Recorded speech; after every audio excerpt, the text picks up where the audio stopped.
Bonjour tous frères et sœurs. Ce matin, nous continuons à expliquer la vraie sur le Seigneur Jésus-Christ.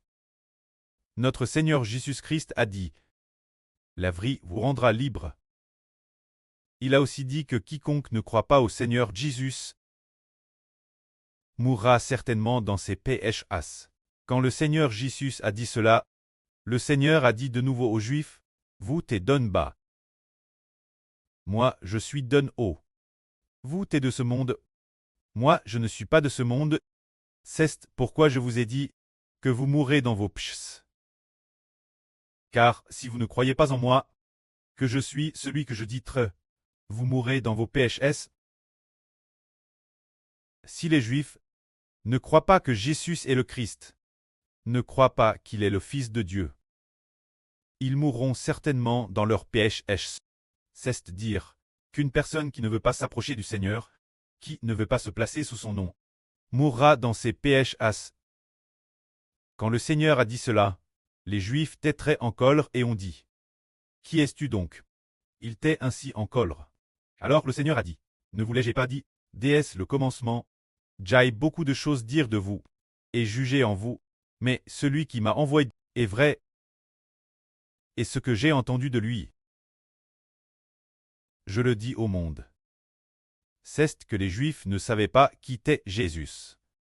Mais le Seigneur a dit « Si vous ne croyez pas en moi, vous mourrez dans vos péchés. » Est-ce qu'une personne qui ne croit pas au Seigneur mourra vraiment dans ses péchés? Elle mourra certainement dans le péché, parce que le péché est comme un roi. Comme un roi, comme un Dieu, comme un Seigneur. En nous, régnant comme notre roi, comme notre Dieu, comme notre Seigneur, le péché habite en nous. Pour ceux qui ne croient pas au Seigneur Jésus, alors le péché devient leur Seigneur. Le péché devient leur Dieu. Le péché devient leur roi. Les dominants, les faisant vivre dans le péché.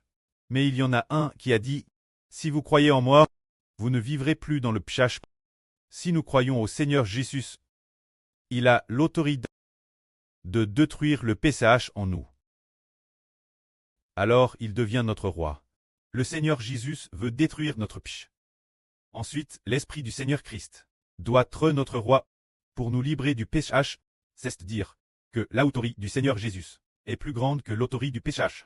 L'autorité du péché est de nous dominer, pour faire de nous des esclaves du péché. Le Seigneur Christ est notre roi, pour détruire notre péché, pour traiter notre Seigneur, afin que nous vivions l'avenir pour le Seigneur, mais auparavant, quand le péché était en nous, nous vivions pour le péché. Maintenant le Seigneur Christ nous rachète, nous ressuscitant d'entre les morts pour la vie éternelle.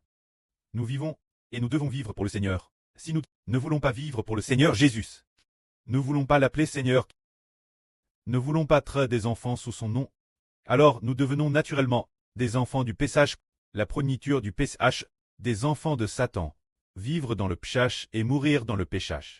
Mais les Juifs de l'époque ne croyaient pas.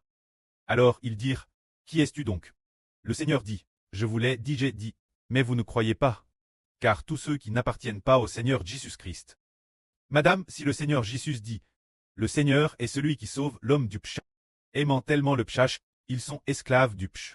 Appartenant à la descendance des pécheurs, ceux qui appartiennent à la descendance de Satan.